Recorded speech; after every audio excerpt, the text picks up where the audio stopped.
My mic. Welcome to the September 22nd, 2025 briefing of the Forsyth County Commissioners. And today's briefing is for the meeting on Thursday, September the 25th. We have no discussion items for today, and I'm happy to turn the meeting over to our county manager.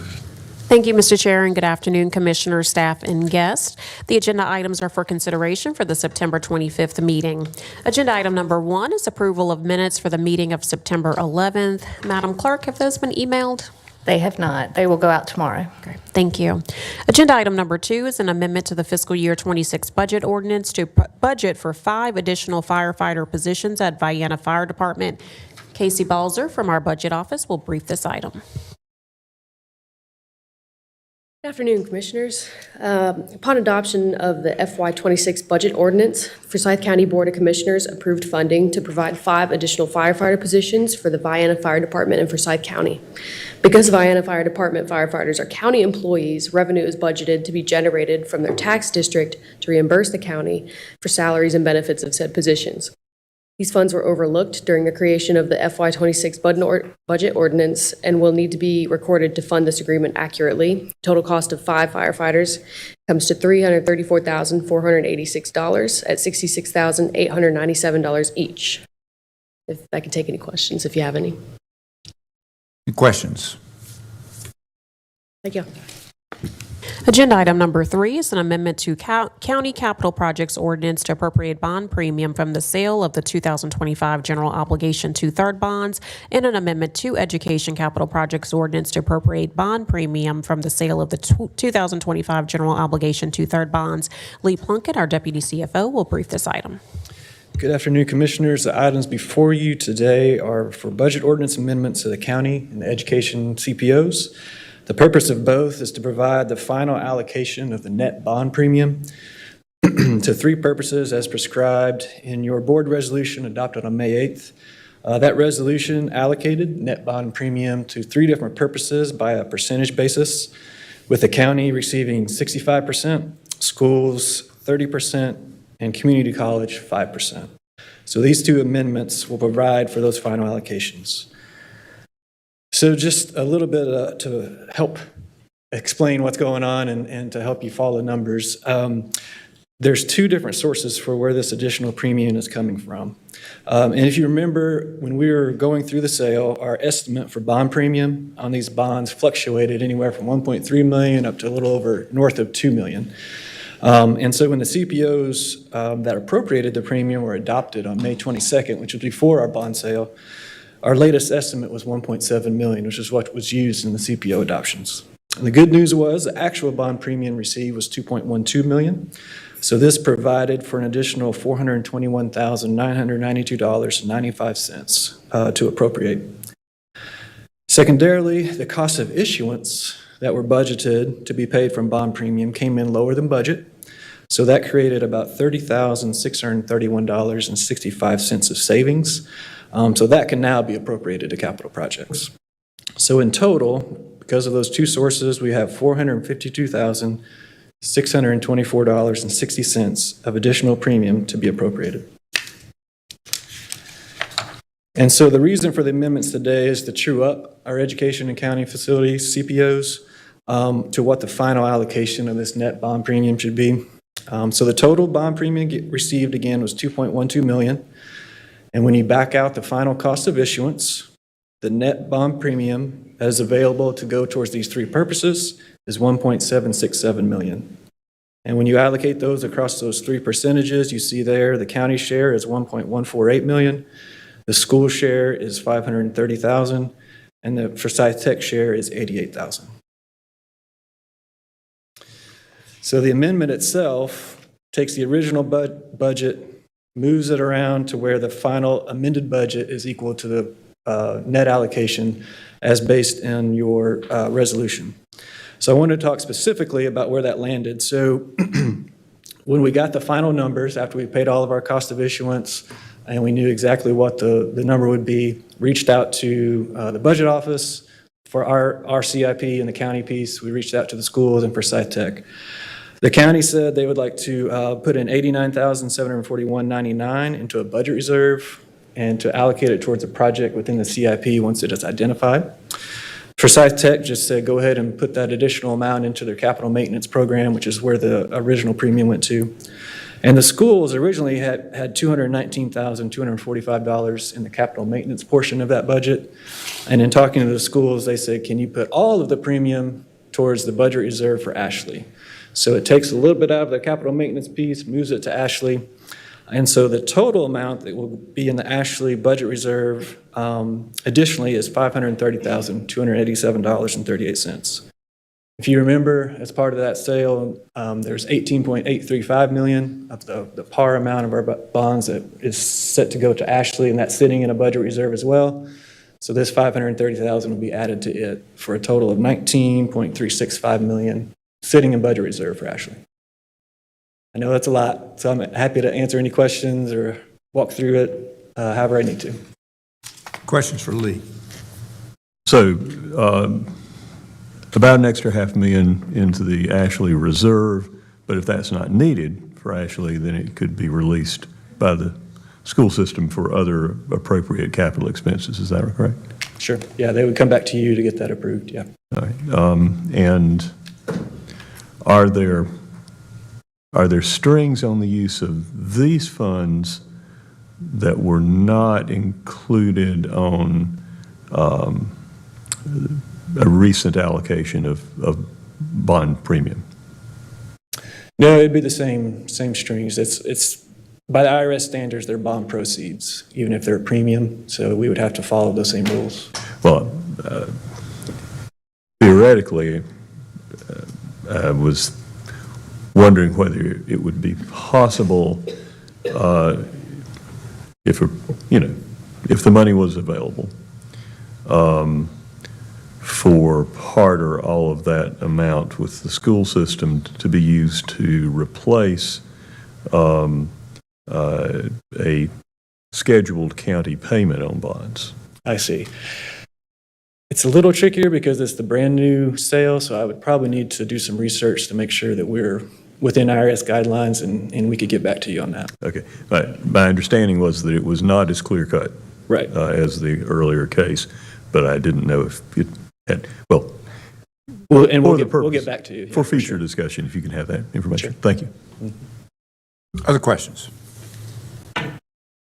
Good, thank you, Lee. Thank you.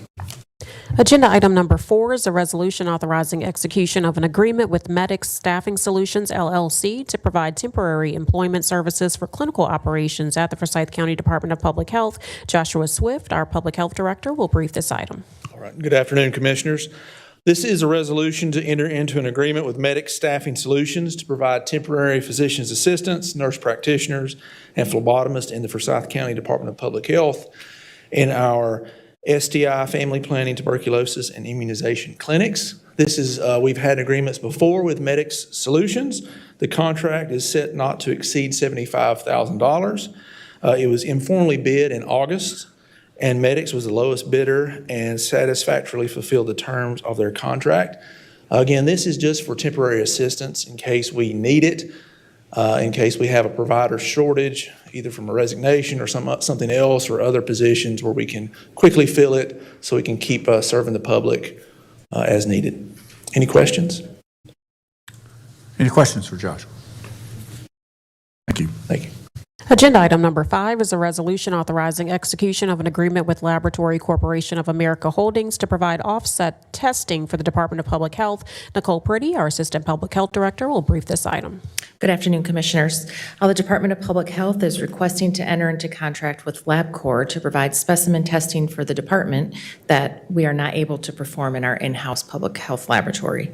There are only 2 local vendors able to provide the test needed, and every effort was made to receive informal bids from both LabCorp and Quest Diagnostics. However, LabCorp was the only one that responded to our multiple requests for pricing information. LabCorp's pricing for this fiscal year has not changed from last fiscal year. Questions for Nicole? Thank you. Thank you. Agenda item number 6 is a resolution authorizing execution of an agreement with Neighbors for Better Neighborhoods, approving a violence interruption program. Sharita Sutton, our Assistant Public Health Director, will brief this item. Good afternoon, Commissioners. We're requesting your approval for a contract with Neighbors for Better Neighborhoods to continue implementing a community violence intervention program initially established with ARPA funding. This program will now be sustained with county funds. The contract amount will not exceed $273,738.80. It will conclude on June 30th, 2026. Any questions? I do have a, Go ahead. yeah, I do have a question, Sharita. So now, are you telling me that the county is the only support system that the Forsyth Winds has now? Yes. Although we were Forsyth Winds because we were collaborating with the city of Winston-Salem? Yes. Okay, fair enough. Thank you. Is there a reason that we're referring to this as a violence interruption program and are not referring to it as Secure Violence Program? It's a community violence intervention program, but we're still using the Cure Violence model with NBN. And the last question, and then Commissioner Bessie's got a couple questions. My other question is, are we about time for another evaluation report and hear all that's kind of updates? Yes. So what I will say is we just received the year 2 report. It was just presented to the steering committee last week. So we will email that out to the board, and we can also maybe at our next bi-monthly, not the one on Thursday, but maybe an upcoming one, we can have them come and present. Good. Commissioner Bessie? Pretty straightforward. Did we budget this amount in our budget this year? Yes. Thank you. You're welcome. Go ahead. Could you help me? What neighborhoods are you in? We're in Police Beat 222, which would be the Cleveland Avenue area, and that is the police beat that we're currently in. And the city does not want to help with this? Currently, this year, we do not have a partnership with the city with funding. They did provide some rollover funding. However, that is now ended. So currently, we are the fully funding this program. Well, that's a little heartburn for me. Other questions? Okay. Thank you. Thanks. Agenda item number 7 is a resolution authorizing execution of an agreement with Overdrive Digital, Inc. Laura Luck, our library supervisor, will brief this item. Good afternoon, Commissioners. The Forsyth County Public Library is seeking to renew a contract with Overdrive Digital, Inc., a part of the North Carolina Digital Consortium arranged through the North Carolina Public Library Association, to continue providing library staff and customers with access to and use of downloadable ebooks, audiobooks, group bestsellers, and library hold accounts for a 3-year period in an amount that not to exceed $357,897.57, a planned expenditure covered by allocated funds in the library's current fiscal year budget. Overdrive, a sole source provider, is the selected vendor for the North Carolina Digital Library Consortium, arranged through the North Carolina Public Library Directors Association, and offers a comprehensive suite of services that include a customized website for libraries with proprietary Libby app for customers to access digital content, Overdrive's proprietary Public Library Connect feature, which leverages the cooperation between Overdrive and the school customers to enable students to access their public library's digital content via the student reading app Sora, and access to download content through most digital devices. Are there any questions? Any questions? Thank you very much. Thank you. Agenda item number 8 is a resolution selecting and awarding a contract to SME Inc. for the Watershed Dam Strap Grant Project. James Anderson from our General Services Department will brief this item. Good afternoon, Mr. Chairman and Commissioners. The item before you awards a contract to SNME Incorporated for the Watershed Dam Strap Grant Project. Forsyth County has received a strap grant in the amount of $1 million to perform inspections and repairs to the Town Fork Creek watershed dams. SNME was selected by an RFQ process advertised by City County Purchasing. SNME was the only firm to respond to the RFQ, and staff reviewed their response, determining that they were qualified to provide the required services. And subsequently, staff negotiated a not-to-exceed fee of $203,989 for inspection and design services. This includes a $90,000 allowance for design and construction phase services. The inspection phase will include reviewing existing record data, dam inspection services, third-party services for the riser and outlet pipe CCTV inspection, third-party services for the underwater riser inspection, a bathymetric survey, limited hydraulic and hydrology evaluation, reporting of the observations for the dams and the recommendations, and then updating the emergency action plans. Following completion of the inspection phase, then they'll develop what needs to be completed in the construction phase. That's a quick question. Is this, because I remember this, is this an annual event? My memory says it's longer than annual, but is it an annual review? Mike Bowman is here from Soil and Water. He'll be able to answer the timing requirements on that. I'm not familiar with what's required there. Thanks, Hy. We do annual inspections on the structures themselves, along with dam safety. They inspect them as well, but something like this grant fund is unique, that we'll have an outside private contractor making more thorough investigation. We obviously don't dive down to the drain gates to make sure they're still working. This team will send in scuba folks. So we do an annual inspection do ourselves, and then is there, I assume the STRAP grant is every so many years, kind of like every 5 years, or is it, why is that unusual? It's a newly created state fund that was probably three to 4 years old now. They've been trying to get around to do a little more work on the streams and waterways and older structures. These dams were built between 1968 and 1972, so they have some age. Mm-hmm. And we've had some problems that we've had to correct in the last couple of years. So we'll find out exactly now what the turnkey solution would be to keep the dams in place. That's good. And the grants for the amount of this kind, I mean, is there a difference in terms of our funds versus the actual grant funds? So all of the project expenses for design, administration, and the construction will be grant funded. Okay. So there's no county dollars. Right. But if there's a repair required that they design, then we will be responsible for the repairs. Out of that grant funding. Oh, okay. Unless the repairs exceed. Correct. So how much is the grant for? $1 million. Oh, okay. And this is basically $200,000, including money to develop actually plans, $90,000 set aside for plans, and then we have up to $1 million in repair. Yep, so that'll leave us roughly $800,000 for Right. the construction and repair piece. Got it. Other questions? And that STRAP funding has only been available to the county for the past 4 years? It's, I didn't study for a pop quiz, but I think it's 3 or 4 years that we've been able to apply to that. That STRAP funding was available to private groups for decades, was it not? Not STRAP, no. Well, stream restoration, For the Clean Water Management Program. Yes. Yes, that was. okay. Thank you. Other questions? Give us the acronym, please. STRAP stands for Stream Restoration. Yep. It's Stream Flow Rehabilitation Assistance Program. Stream Flow Rehabilitation. That doesn't spell out STRAP.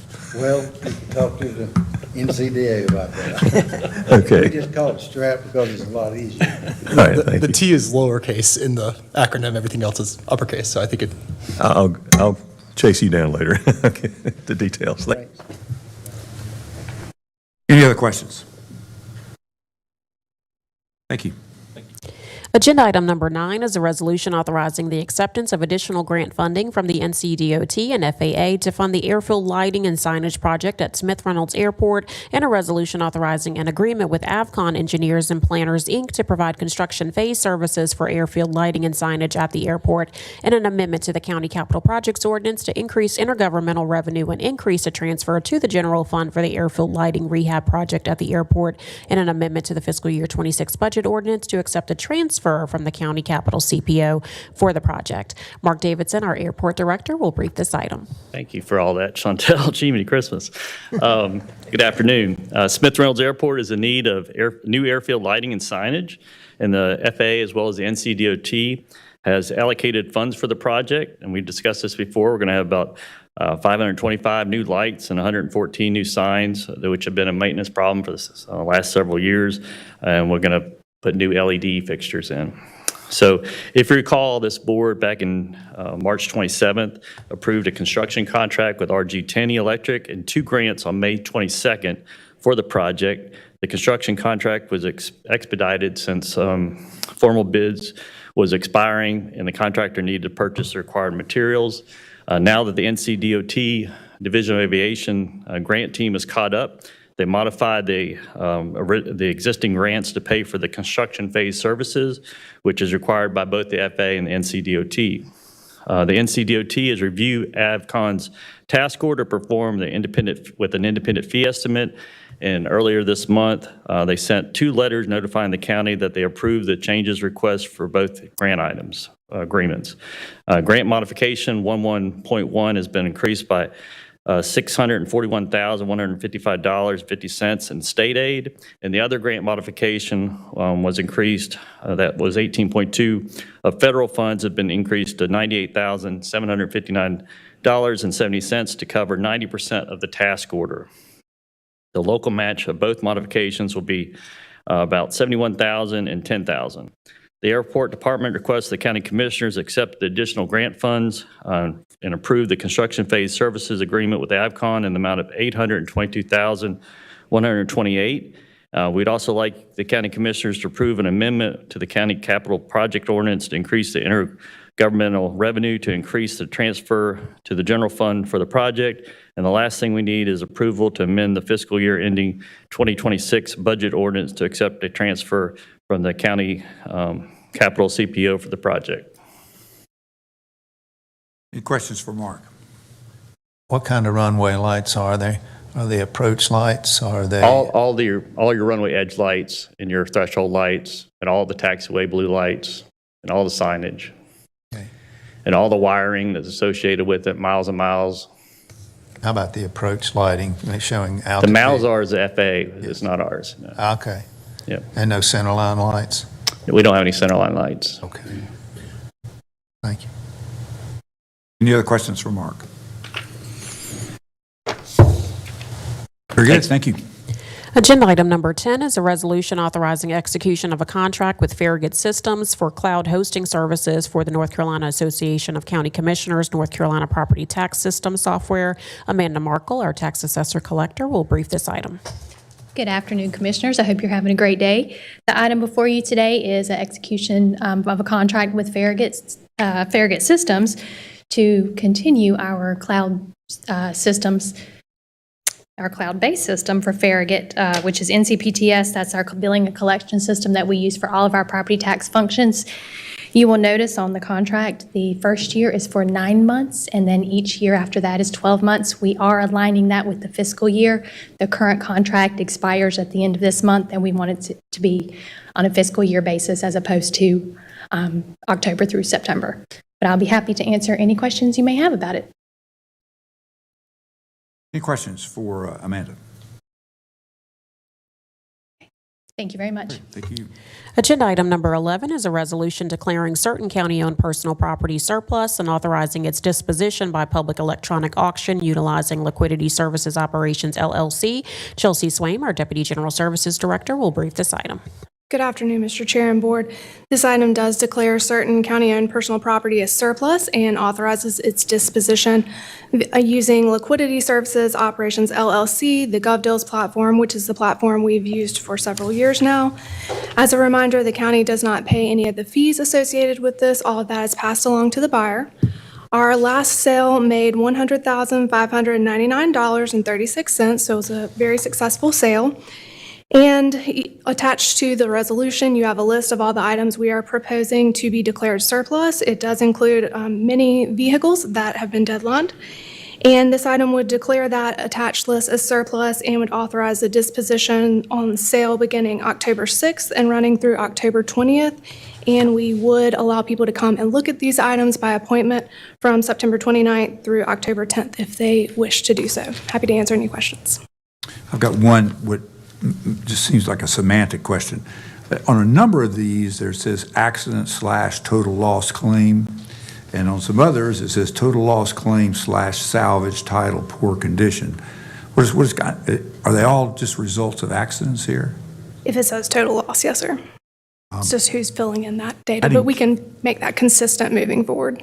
Yeah, and just that's a bunch of accident cars here. It seems to be way more. I don't know. Maybe this comes in odd cycles, but it seems like we were doing something to try to reduce that or something from the past. Well, we're actually unloading things that have been held for several years. So this is not just from the past fiscal year or past few months. This is over a long period of time that these have kind of built up, and so we're finally getting rid of them. It's good that we're getting rid of them, and the question might be, why were they not gotten rid of sooner? I guess begs that question. No Half of answer. them are Chargers. Yes. Yes. And to your point, I So think, you're saying we're renting the space where these were stored, or am I? oh, I thought you said half of them were Chargers. Oh, you mean Dodge Chargers, or we were being charged for it was our lot or not? I thought you were saying Dodge Chargers. Hot Rod Dodge Dodge Chargers. Chargers. Oh, Hot Rod Dodge Chargers. Yeah, But we we aren't didn't paying- have to pay for the storage. No. That's It a was relief. being Thank on you. our county-owned land. And to your earlier point, I think we just didn't get around to selling them. Okay, I got it. Good. Any other questions? I do, Chairman. This is for County Manager Robinson. So the revenue comes back into our general fund? Yes. Yes, okay. I just need to make sure which department it goes. All right, thank you. Thank you. Thank you. Thank you, Chelsea. Agenda items 12 through 27 are our appointments. We do have Latita Smith, the president of Winston-Salem Foundation, is here to talk a little bit more about the appointment to the Winston-Salem Foundation.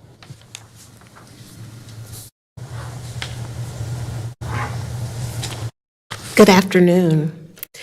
The Forsyth County Board of Commissioners is responsible for nominating a candidate to serve up to two consecutive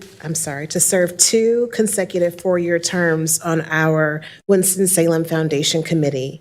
Our committee is the governing fiduciary for the foundation, responsible for ensuring that the foundation's work is carried out to high legal, ethical, and community-centered principles. Your current appointee, Matthew Cullinan, will conclude his service at the end of 2025. We were encouraged that you received a considerable amount of interest in response to this opportunity. As we evaluated the applications among our staff and executive committee of our board, we wanted to encourage you to consider two primary criteria that we've utilized in the past to determine board members. One being meaningful engagement with the foundation. Community members have multiple opportunities to engage with the foundation as donors, volunteers, and advocates. And that dedication of time we have determined to be really key in determining the level of dedication that candidates have to the work and mission of the foundation moving forward. And number two, relevant professional experience. Our board has identified a number of key areas where expertise is really critical, especially considering it's a 13-member board. Experience in philanthropy, finance and investments, governance, human resources, nonprofit management, and racial equity. We have identified for your consideration the applicants who, to our ability, demonstrate both the commitment to the foundation as well as that professional expertise. And we hope that you will take this into careful consideration as you're making your determination regarding who you might appoint to our committee. And we did email you all last week a memo from Ms. Smith, so you have that information and their recommendations, and certainly appreciate her diligence, because to our knowledge, we do not recall ever doing this appointment. And since you've been in this role, you're following your bylaws, and so we do appreciate that, and just wanted to make sure you all were aware, which is why she's here today, is because we don't recall ever doing this, and wanted to make sure you all were on the same page in that regard. Well, thank you very much for taking time to make that part clear, because we were a little head scratching when we got that. My pleasure. Thank you. All right, thank you. Thank you. Agenda items 28 and 29 are tax refunds. 28 is a refund in the amount of $3,007.25, and 29 is in the amount of $20,569.18. And then 30 through 32 are our reports. 30 is the July Human Resources Report, 31 is the August Financial Report, and 32 is the Fuel Surcharge Franchise Report. That's all the agenda items that we have, Mr. Chair. All righty. Well, thank you very much. It's a record. What's up? Do you have a question? I thought we had closed session was on the No, I think agenda. We were, but we are not, we're not ready. Okay. All righty. Well, good. This is a record. It is. 32. We're adjourned.